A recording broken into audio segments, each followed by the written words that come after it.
Hello again. Today we are getting back into Japan's parliamentary diet, Jehovah's Witness abuse. Now, in case you're not sure what this word diet means, we're going to be talking about it. Diet is the word that they use to describe their parliament in our language. So that's all that is. So we're going to get right into the video here. Now, today's news is brought to us by Watching Watchtower, and Watching Watchtower is out there keeping us up to date on everything that Watchtower is doing. So thank you very much to Watching Watchtower. Now, this is a post brought to us by KT. KT is an XJW supporting attorney, a Japanese lawyer supporting XJWs. He's a member of the Tokyo Bar Association, legal advisor for Cuba, Embassy of Cuba in Japan, Consulate General of Peru in Tokyo. So he's definitely has some big clients. Let's see how he does up against the Watchtower stuff. Now, it mentions here in the article on November 22nd, this is yesterday, this is brand new news, 2023, Prime Minister Kishida clarified in the Diet, remember the Diet is the parliament, that's what they call their parliament, regarding the issue of abuse among Jehovah's Witnesses. And this is what he said, quote, "It is absolutely unacceptable, regardless of the background of the religion." So the lawyer is saying this is a historic day for the JWs in Japan, with direct words from the Prime Minister. So here's a picture of that meeting right here. And we're actually going to go over to the next screen and hear this meeting. Now, just so you know, this is I'll put a link to this video. And the lawyer received permission from the political party for publication, just in case you're wondering. Okay, so we're on the video. I'm going to translate Google and just read it. I turned the volume down just a tad, but you can still hear it in Japanese. And I think what's important is to hear the tone of the voice, the facial expressions, and we know that we can see what's going on in the Japanese court system. So here we go. Let's just run this through. Next, I would like to ask you to flip the issue of abuse, witnesses second and third generation probably. At the flip, if you look at the flip, you can see from the headlines that they're... So the flip is probably the paper. That's probably... Some of the translation might be off a bit here. So he says you can see from the headlines that there have been decades of abuse in various places. And there are people who have been flogged. So I'm going to turn this down just a tad. There's people that have been flogged. Now, in case you don't know what that word means, it means whipped or whipped with a rod. Now, I'm going to link at the end of this video our yesterday's video. We read a lot of articles on what's going on in Japan, and I'll link that at the end of this video. Now, he says 92% have been flogged. And have you ever been unable to attend a particular class or school event due to medical reasons? You know, the blood issues and stuff like that. And have you...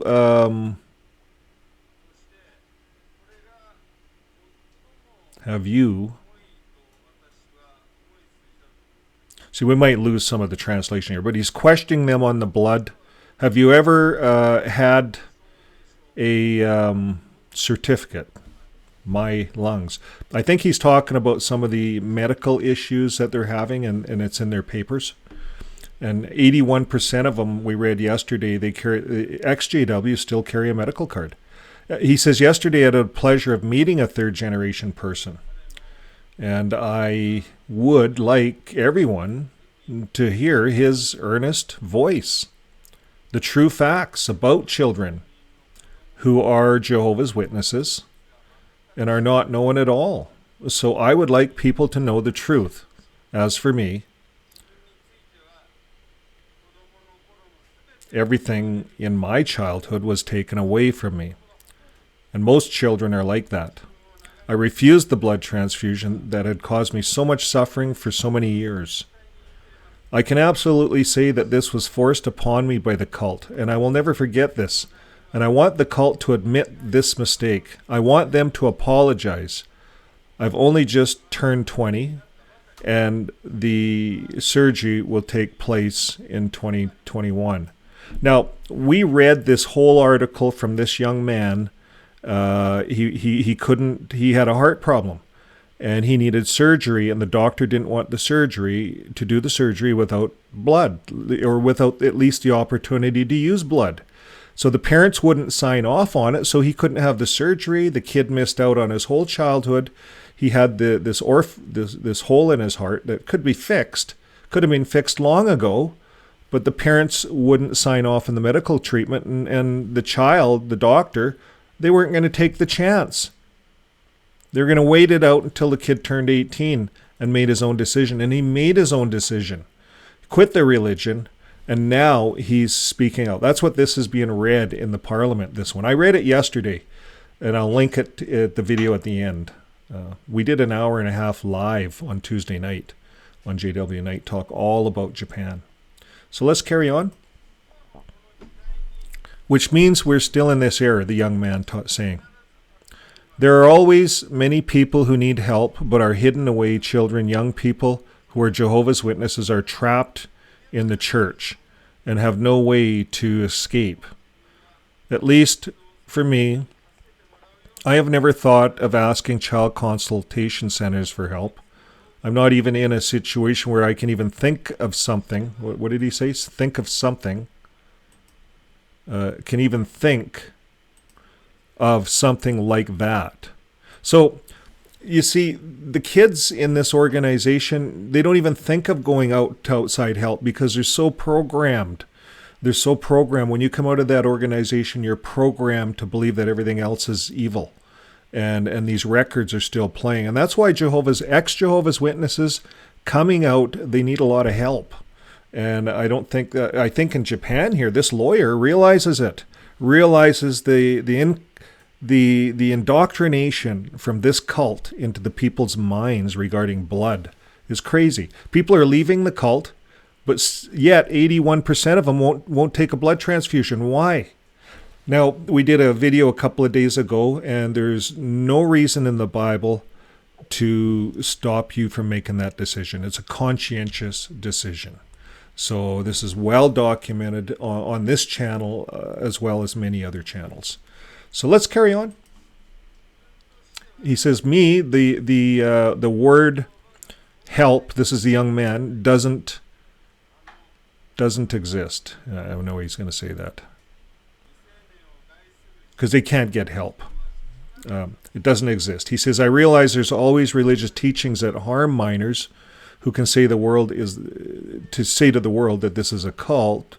But he says, at the very least, I'd like society to consider a system in which such teachings are not forced upon minors. I agree. And this is the appeal of this young man. Victims such as children who cannot receive blood transfusions and cannot undergo surgery, or children who have died, such as this third-generation young man.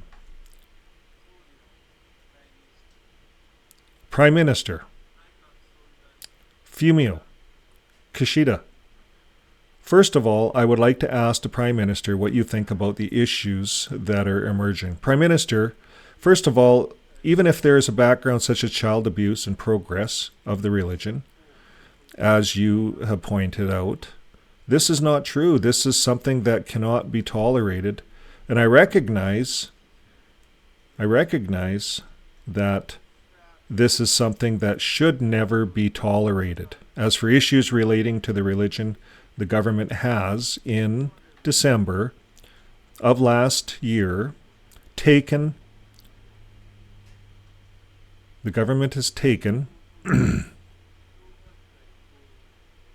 measures to deal with automatic abuse and other issues related to the progress of religion. And Q&A now, there's a question and answer now. I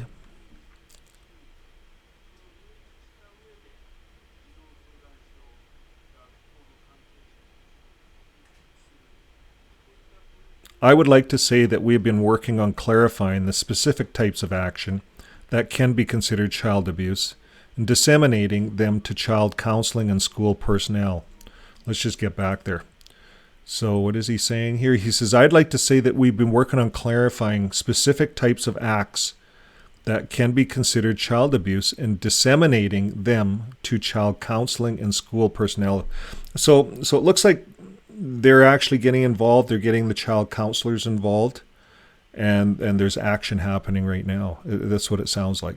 And he says, in addition, in order to, or this could be what he's asking for, I'm not sure. He says, we have been working on. So they've already been working with child abuse and victims and so forth. So that's what he's saying. He says, in addition, in order to understand the actual situation of child abuse in the era of religious progress, which began in October of this year. So it hasn't been going on for long, this inquiry. Japan's really quick. Issues regarding the handling of specific cases at related organizations such as child guidance centers and medical institutions, etc. We have just begun an investigation into this matter. And based on the results of this investigation, we will consider future measures, Mr. Prime Minister. Amente, your child is dead. I cannot forgive my child for knowing this. Thank you, health, labor, and welfare. In March of this year, the ministry defined Q&A, question and answer, as abuse case and told the church not to tolerate abuse. But the reality is that there has been no significant improvement of the people of Jehovah, and on the contrary, there has been no significant improvement within the organization. So did you guys get that? So these guys asked the organization, Jehovah's Witnesses, to change, make some changes. And he says there's no improvements. So they asked once already. And what does he say? He says that's how I see it. Actually, this is an internal document, but it's written like this, and I can't release it as a document, but it's an internal document of the church. And this is from August of this year. And despite the request from the Ministry of Health, Labor and Welfare that I've mentioned earlier in March, for example, parents are determined to avoid blood and refuse blood and transfusions for their children. So did you guys get that? So they put an inquiry in. They sent a letter to the JWs and saying, look, what are you going to do? So in August, in their internal documents to all the congregations, they said, no, they doubled down. We're just going to keep doing what we're doing. And all over the world right now, Jehovah's Witnesses are getting their blood cards together, going to their doctors, getting signatures, and they're even getting more paperwork. In Australia, I heard from one of the other people that they have several pages of documents, and they're going to the doctor and getting the doctor to sign off on this so that they can basically commit self-suicide in the event that they need a blood transfusion to save their life. That's what this stuff is about. Self-suicide over the 9 members of the governing body they call the faithful discreet slave. None of this is in the Bible, folks. None of it. So he says, it is clearly stated that the Ministry of Health, Labor and Welfare is clearly directing the Ministry of Health, Labor and Welfare to neglect the language and medical care. We asked the nation. So this is what they're saying. Jehovah's Witnesses are telling their people to neglect the Ministry of Health, Labor and Welfare. That's what they're asking their people to do all over the world. So he's saying, we ask the nation and every place to, everyone on earth, he's saying, we're asking the nation to make a stronger appeal once again to Jehovah's Witnesses. And he says, what did he say here? And he says, I would like to do so, but what do you think, Mr. Prime Minister? So they want to make a stronger appeal to the Jehovah's Witnesses. So let's see what he thinks. Prime Minister, this is the Prime Minister, the Prime Minister, the Prime Minister. So he's going to speak, the Prime Minister. I asked the Prime Minister, Miss Akio Kato, Minister of the State, and I will give you an answer.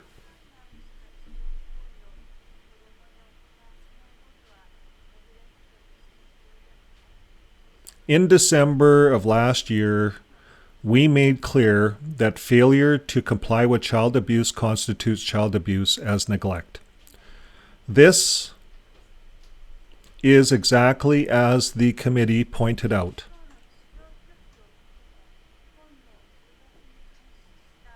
In an investigation and research project that began in October of this year, including the refusal of medical treatment such as blood transfusions, we asked abnormal institutions that have established child guidance centers and emergency rescue centers nationwide to discuss specific cases of abuse and issues in response. And we have begun an investigation into this matter. We will compile the results of the investigation by the end of this fiscal year and will consider how we can respond in the future. Please note that abuse will be determined on a case-by-case basis. I believe that the Child Guidance Center should take action on a case-by-case basis as necessary. Chairman Manuri, the investigation was not in progress, but the request was made in March.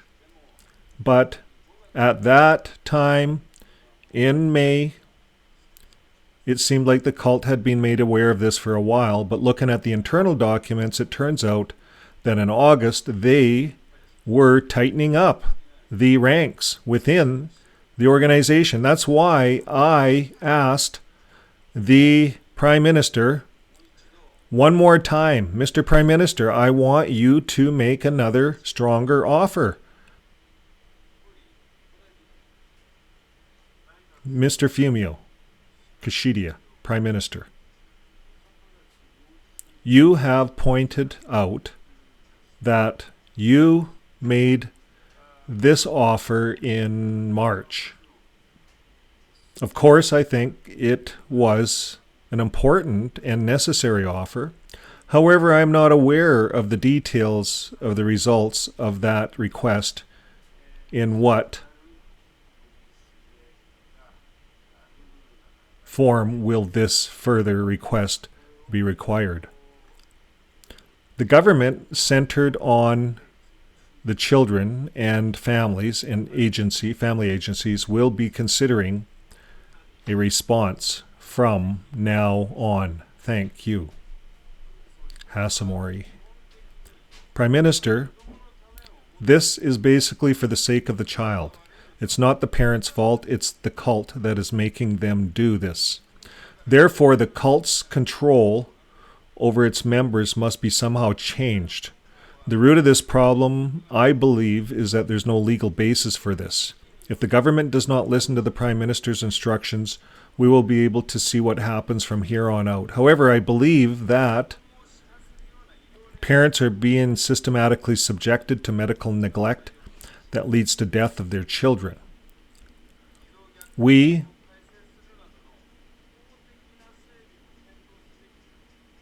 are also considering legal measures such as revising the Child Abuse Act so that we can crack down on such organizations. What do you think, Mr. Prime Minister?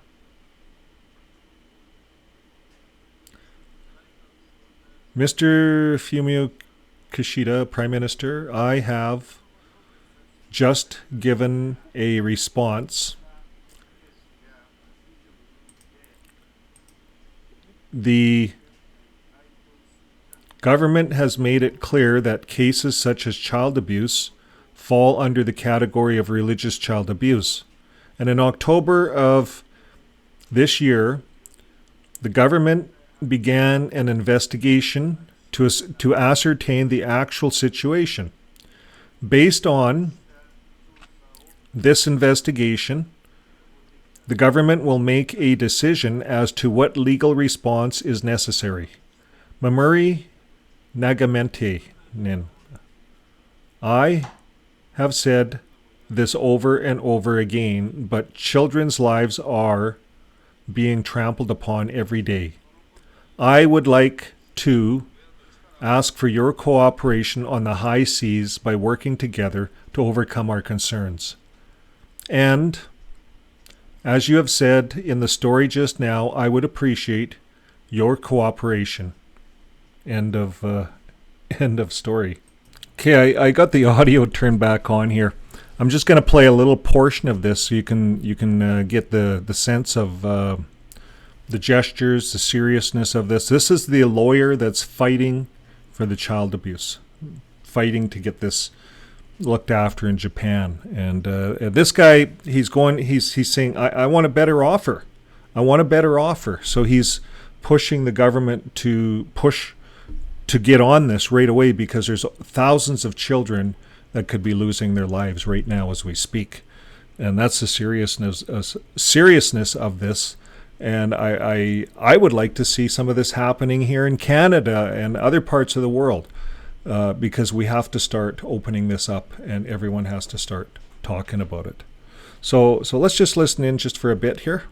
そういうような周知を一旦されたように見えたけれども、内部文書を見れば8月にはやっぱり組織内の引き締め強くしてるんですよ。だから総理に伺ってるんですよ。もう一度もっと強く申し入れをしてほしい。総理お答えできないんですか。内閣総理大臣岸田文雄君。Okay.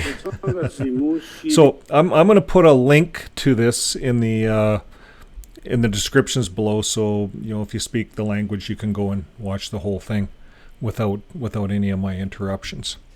So okay, so that brings an end to the parliamentary discussion about what's going to happen next regarding Jehovah's Witnesses in Japan. And remember, the Unification Church, they canceled them. They said, no, it's enough of that. You're not a charity. You're not a religion. So what's happening in Japan is what's happened in Norway. It's interesting. We got a big year coming up, 2024, January. That's when Norway goes to court with Jehovah's Witnesses. And then in March of 2024, we will see what happens in Japan. And this is all moving quick, folks. Who's next? New Zealand, Australia? Everyone is looking at this child abuse within this religion. Why are we allowing this as nations? Well, Japan isn't.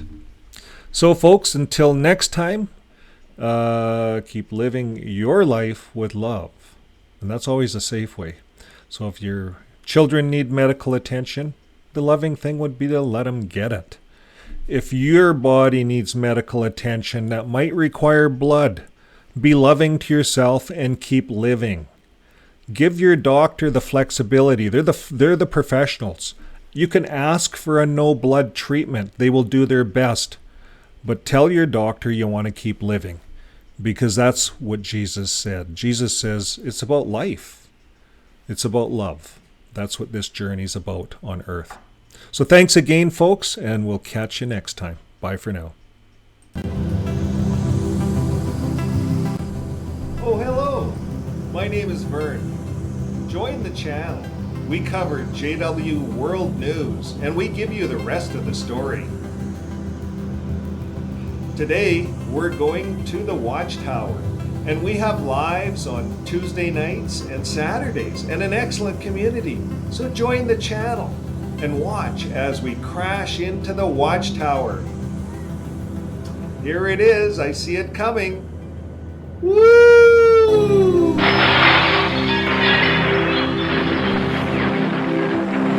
Join us as we report in on the watchtower.